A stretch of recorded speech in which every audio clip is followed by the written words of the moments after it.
इस खबर के प्रायोजक हैं पूजा श्री डिटर्जेंट पाउडर व केक।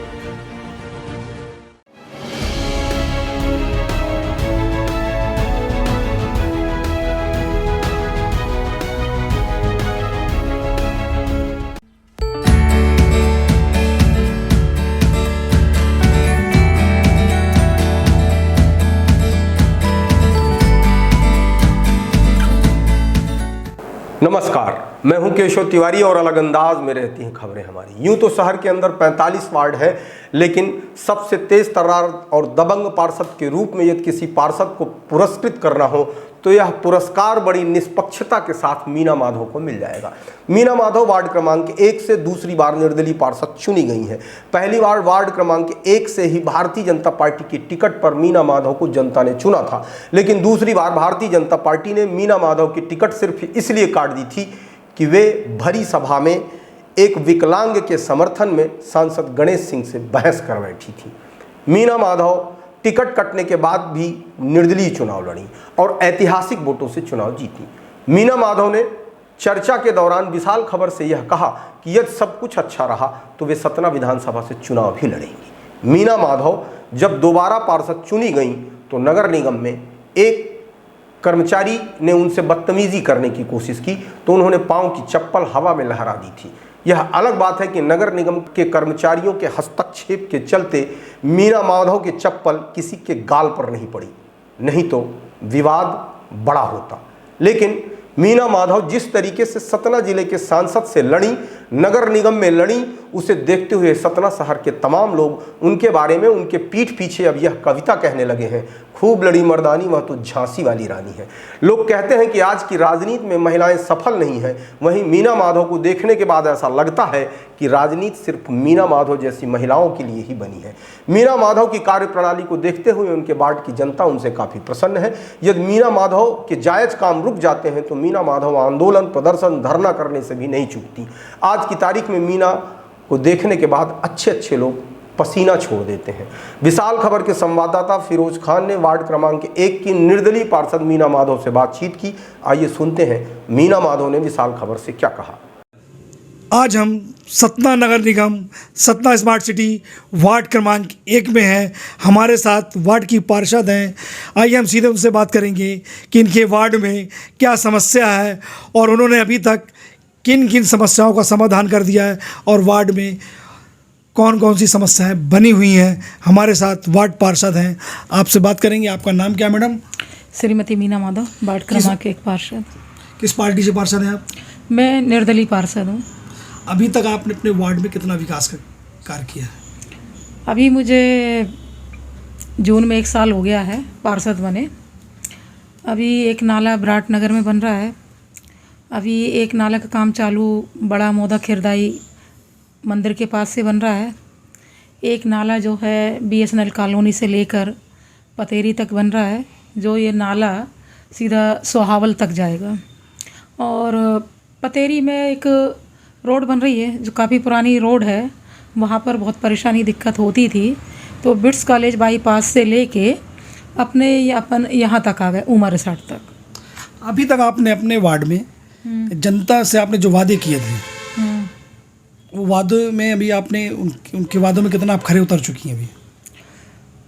अभी देखिए मेन समस्या तो जो है रोड और नाली की थी, तो अभी हमें 1 साल बना हुआ है। अब धीमे धीमे कर रहे हैं विकास जो है। कितने पंचवर्षीय आप पार्षद हैं? इस अगले बार मैं दूसरी बार हूँ, दूसरी बार बनी हूँ। कितना विकास आपने किया अपने वार्ड में? विकास तो मैंने किया है, लेकिन ये वार्ड काफ़ी बड़ा है। अभी भी यहाँ रोड और पानी की रोड और सड़क की दिक्कत है। प्रमुख समस्या आपके वार्ड में कौन सी हैं? प्रमुख समस्या हमारे यहाँ रोड और नाली है। सीवर वालों ने पूरी रोड काफ़ी ख़राब कर दी है। जहाँ सीवर वालों ने 20 से रोड तोड़ी हैं, कच्ची रोडें तोड़ी हैं, उसमें वार्ड की जनता को काफ़ी दिक्कत परेशानी हो रही है। भविष्य में जैसे वार्ड है आपका, बड़ा वार्ड है, 1 नंबर वार्ड है शहर का, और इसमें आपके पास कोई प्लानिंग है कि अपने वार्ड को हम कितना अच्छा स्मार्ट वार्ड बना सके? इसके लिए कोई भविष्य में आपके पास कोई प्लान? देखिए अभी हम लोगों ने 5 फरवरी को महापौर जी और मैंने कमिश्नर ने 8 किलोमीटर रोड की भूमि पूजन की है। तो ये सीवर के कारण अभी हम लोग लेट हो रहे हैं और बारिश भी आ गई है। आप निर्दलीय पार्षद हैं, नगर निगम महापौर से आपको कितना उनका समर्थन मिलता है कि या कोई परेशानी होती है आपको किस तरीके से उनसे रिश्ते आपके निर्दलीय होने के कारण क्या समस्या आती है आपको? परेशानी तो देखिए, जब तक हम लोग 5 साल तक रहेंगे तो हमें अपनी बात महापौर को भी रखना है, कमिश्नर को भी रखना है। कुछ काम हो जाते हैं, कुछ काम नहीं होते हैं। कितना सहयोग मिलता है आपको महापौर से? अभी तक तो मेरे हिसाब से मैं तो अभी अपने से काम कर रही हूँ, लगी हूँ, फाइल बना के पास वास करा देती हूँ। अभी ऐसा कोई ख़ास नहीं है जो है। कुछ कमाई हमारी पार्षद बनने के बाद हो जाती है आप लोगों की, नहीं होती? पार्षदों के पास में कोई कमाई का कोई साधन तो नहीं है, वही हमारी सैलरी वगैरह है। पहले 5,000 मिलती थी, वो पैसा बढ़ गया है। कितने वोटों से पिछली बार आप जीती थी और इस बार कितने वोटों से आपने जीत हासिल करी है? मैं पिछली 2014 में 189 वोट से जीती थी और इस बार जो है मैं 650 वोट से जीती हूँ। आप निर्दलीय पार्षदी का चुनाव लड़ा आपने, भारतीय जनता पार्टी में आप पिछले कई वर्ष, कितने वर्ष में आप भारतीय जनता पार्टी में आप रही? मैंने 92 में भारतीय जनता पार्टी ज्वाइन की थी, सदस्यता ली थी और 2022 में शायद चुनाव हुआ है। मैंने टिकट मांगी थी, उनने नहीं दी, फिर मैंने निर्दलीय चुनाव लड़ा।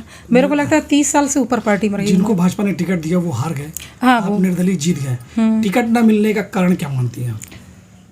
टिकट नहीं मिलने का कारण मेरे को तो एक ही बात समझ में आती है कि थोड़ा सा सांसद जी से बहस हो गई थी साइकिल को लेके। मेरे हिसाब से तो वही मैटर है और कुछ नहीं है। मतलब आपके टिकट न मिलने के कारण सिर्फ वही है। सांसद मैं, हाँ, मेरी वार्ड की महिला थी और 2 करोड़ की साइकिल वहाँ बट रही थी कलेक्ट्रेट में। अच्छा। विकलांग शिविर लगा था, जी जी, तो उसमें मैंने भी अपनी वार्ड की महिलाओं के लिए मैंने साइकिल मांगी थी और उनने नहीं दी थी। उसी बात को लेके कहा सुनी हो गई थी और उसी मेरा जो टिकट कटने का कारण है सिर्फ वही है, सांसद जी थे। कभी आपने पार्टी में रह करके उस समय कभी इसकी बात आपने कहीं रखी, ये बात कि भाई हम इतने साल पार्टी की सेवा करें और हमको टिकट नहीं मिला और आप निर्दलीय जीत गई चुनाव, पार्टी को जिन्होंने टिकट दिया वो हार गए, इसको कैसे देखती हैं? अब देखिए, उनने जनता ने आप पर विश्वास किया, हाँ, क्या कहेंगे आप? देखिए, हम लोग कार्यकर्ता हैं और वार्ड में जब जाते हैं काम के लिए तो हमें रोड, नाली, विधवा, वृद्धा, हर चीज़, हर प्रकार की जनता मिलती है। तो उनकी समस्या का क्या है, हम लोग निदान करते हैं और जब हम उनका काम करते हैं तो जब हम चुनाव लड़ने जाते हैं तो वो लोग हमारे साथ रहते हैं।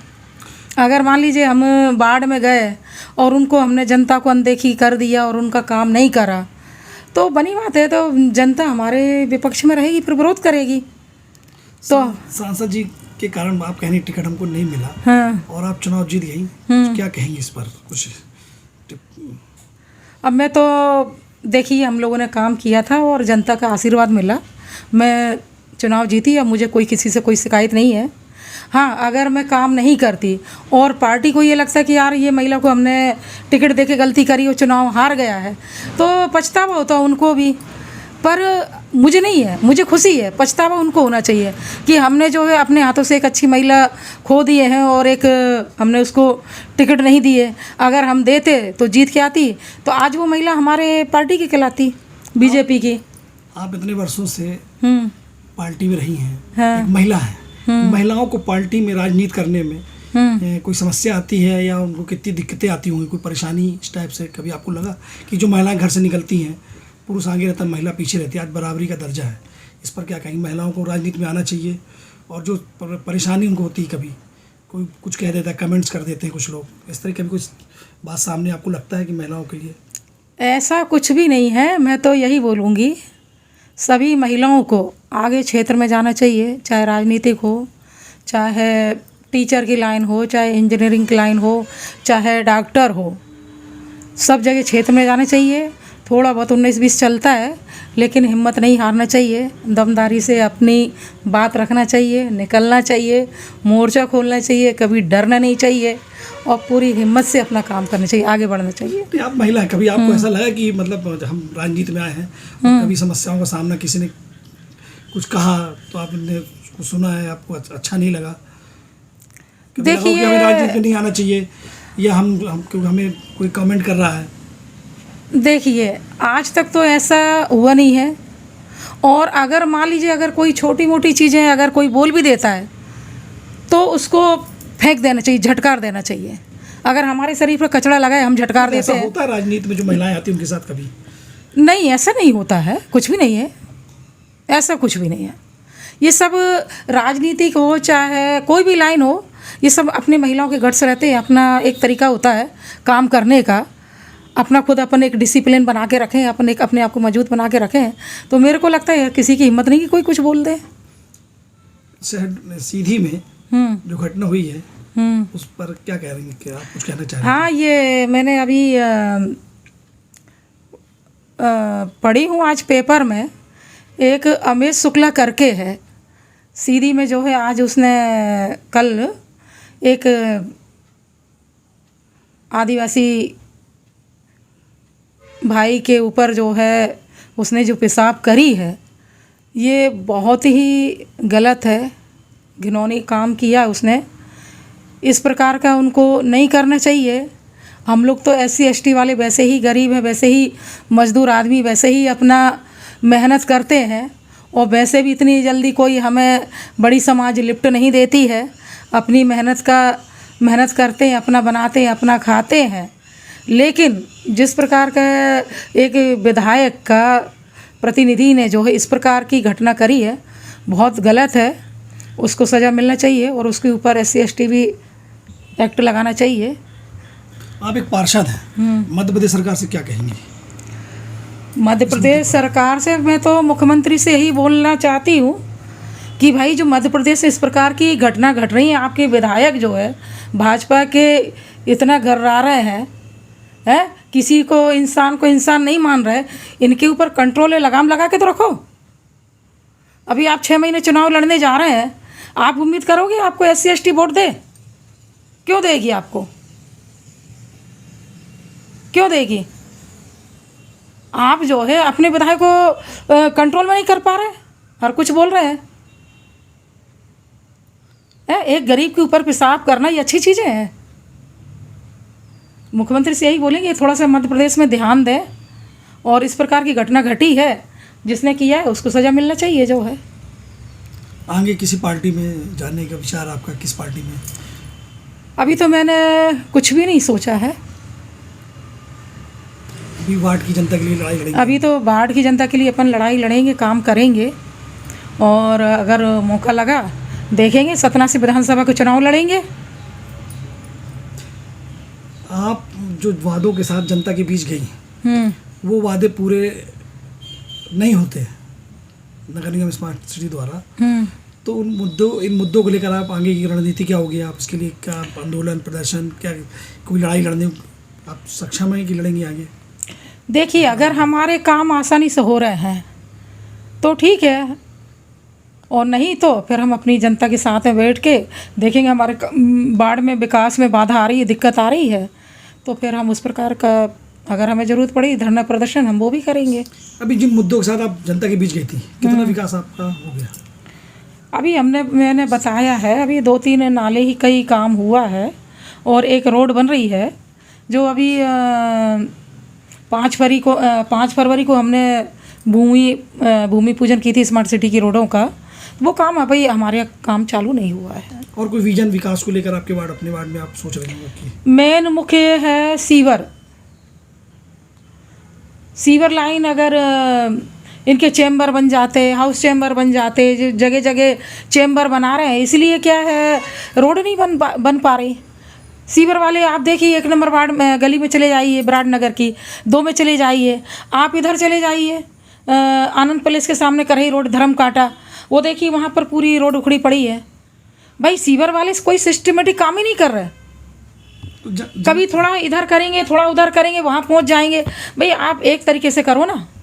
अभी आप 1 नंबर वार्ड में जाइए विराट नगर में, जब तक मैं खड़ी रही 100 मीटर इनने अच्छी बनाई है। जब आप निकल के जाते हैं डिप्टी कलेक्टर और रानी बागरी साइड, आप देखिए पूरे वहाँ गड्ढे हैं।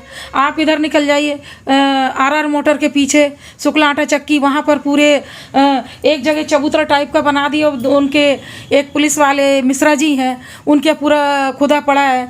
आप धर्म काटा चले जाइए करई रोड में, राजेश सिंह के इधर, महेंद्र सिंह के इधर पूरी रोड उखड़ी पड़ी है। आप बड़े मोधा चले जाइए, आप कच्ची रोडें देखिए, आपके चेम्बर टूटे हैं। निर्माण क्यों नहीं हो पा रहा है समय से? निर्माण इसमें दिक्कत यही है, सीवर। उसको कोई समय सीमा है वो काम की? इनकी समय सीमा क्या है? अब ये तो अधिकारी बताइए भैया कि तुमने समय सीमा कब तक करी है, हमें बताओ पार्षदों को। तो आप कभी कितने दिन का है? 6 महीने का, 1 साल का है, कितने दिन का है? इस जनता की समस्या को लेकर के कभी महापौर साहब चर्चा करती हैं? मेरी महापौर जी से अभी तक तो कोई चर्चा वर्चा नहीं हुई है। जो भी फाइल माल रहती हैं अधिकारियों को मैं बता देती हूँ। कल ज़रूर मैंने महापौर जी को बोला था। अभी 4-5 दिन पहले मैं गई थी पतेरी में, तो लोगों ने बुलाया था। 5 नंबर की रोड जो है काफ़ी ख़राब थी, खूब दलदल थी। और 3 नंबर, 4 नंबर, कई रोडें हैं, पानी भरा है। बाबरा आश्रम में रोडों में पानी भरा है। सबसे ज़्यादा रोड ख़राब पतेरी की थी, 5 नंबर। तो मैं सब फोटो वोटो खींच के लेकर आई थी, और फिर मैंने मुकेश सर को भी बताया, कमिश्नर को भी बताई। फिर मैं गई हूँ तो फिर महापौर जी आए थे, और फिर उनने निर्देश दिया कि इस रोड में बहुत ख़राब है, CRM डालें जो है। अभी आप पिछले बारी पार्षद थी, हाँ। इस बारी पार्षद है, अभी भी आपके वार्ड में रोड, पानी, नाली समस्या बनी? अभी समस्या बनी है। कब तक लगता है? भाई क्या है, मैं आपको बता दूं, 2 साल पहले, 3 साल पहले तो करोना था। 2 साल पहले तो करोना था, और कुछ रोड थी और नाली थी, तो उसमें स्टे लगा हुआ था। ऊपर से भोपाल से ही आदेश था। उस समय तो ज़मीनें अवैध में थी कि जहाँ अवैध है हम वहाँ काम नहीं करेंगे। अब जाके मुख्यमंत्री ने उनको अवैध को वैध किया है, तो अब जाके जो है ये निर्माण मतलब चालू होंगे। संतुष्ट है आप अभी काम से? अब मैं देखिए संतुष्ट क्या है, जब तक पार्षद हूँ तो विकास हम लोग जितना है उतना करवा रहे हैं। कोई ना कोई छूट जाता है तो मन में पीड़ा तो रहती ही है। तो वो, हाँ, वो तो अपन सोचे कि भाई हमने ये नाली बना दी, रोड बना दी, मन खुश हो गया। हमने एक काम तो निपटा रहे, दूसरा फिर आ गया सामने, तीसरा फिर आ गया। समस्या तो बनी ही बनी है। अगर हम सोचे खुश हो जाएं, कैसे खुश होंगे? 2-4 काम करा दिए, बाकी के फिर और भी काम आ गए। वार्ड में समस्या बनी रहती है। वार्ड में अभी भी नल, रोड, पानी, नाली की समस्या बनी हुई है, और हम लगातार नगर निगम से मांग करते रहते हैं, जाकर के अधिकारियों से मिलते हैं और अपनी समस्या बताते हैं वार्ड की, और निराकरण उस तरीके से होना चाहिए जिस तरीके से नहीं हो रहा, और हमारे वार्ड में समस्या बनी रहेगी। तो हम वार्ड की जनता के साथ नगर निगम प्रशासन के पास जाकर वहाँ पर हम धरना प्रदर्शन करेंगे, और वहाँ पर जाकर अपनी बातों को रखेंगे और अपने वार्ड के विकास के लिए लड़ाई लड़ते रहेंगे। सतना से फिरोज खान, विशाल खबर।